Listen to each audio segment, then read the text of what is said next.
Rabbi शरह ली सदरी वयस्सिर ली अमरी वहलुल उक़दतम मिन लिसानी यफ़क़हू क़ौली नहमदुहु व नुसल्ली व नुसल्लिमु अला रसूलिहिल करीम अम्मा बाद फ़अऊज़ु बिल्लाहि मिनश शैतानिर रजीम बिस्मिल्लाहिर रहमानिर रहीम। नाज़रीन, पिछली वीडियो में हमने गुस्ल के फ़राइज़ बयान किए थे। आज की वीडियो में हम गुस्ल की सुन्नतें बयान करेंगे।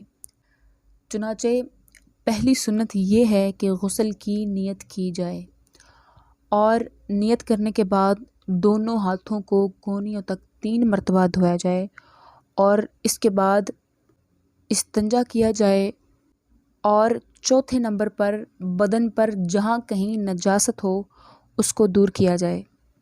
फिर इसी तरह नमाज के जैसा वज़ू किया जाए लेकिन पाँव ना धोएं। हाँ, अगर चौकी या तख्ते या किसी पत्थर वगैरह पर नहा रहे हैं तो पाँव भी धो लें। फिर इसी तरह छठे नंबर पर बदन पर तेल की तरह पानी को चुपड़ लें। फिर उसके बाद 3 मरतबा दाएं कंधे पर पानी बहाएं और फिर 3 मरतबा ही बाएं कंधे पर पानी बहाएं और इसी तरह सर पर और तमाम ज़ाहिरी बदन पर 3 बार पानी बहाएं।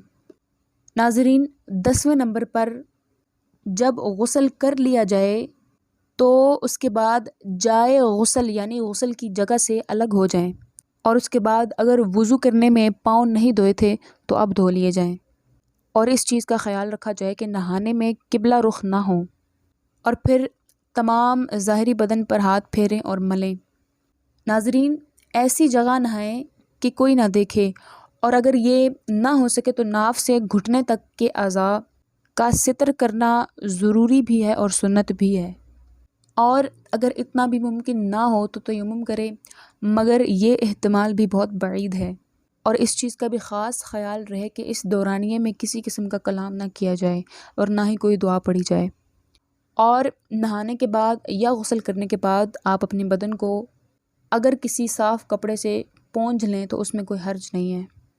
नाज़रीन, इसी तरह अगर गुस्ल खाना की छत ना हो या नंगे बदन नहाए बशर्ते के मौज़ाए एहतियात हो तो कोई हर्ज नहीं। हाँ, मगर औरतों को बहुत ज़्यादा एहतियात की ज़रूरत होती है और उनके लिए बेहतर यही है कि वो बैठ कर नहाएं। नाज़रीन, गुस्ल के लिए सुन्नतें और मुस्तहब्बात हैं, मगर सितर अगर खुला हो तो किबला को मुँह नहीं करना चाहिए और अगर तहबंद बांधे तो उसमें कोई हर्ज नहीं है। और इसी तरह बाज़ लोग ये सवाल करते हैं कि क्या दरिया या नहर के पानी से नहाया जाए तो क्या गुस्ल हो जाता है या उसकी सुन्नतें अदा हो जाती हैं।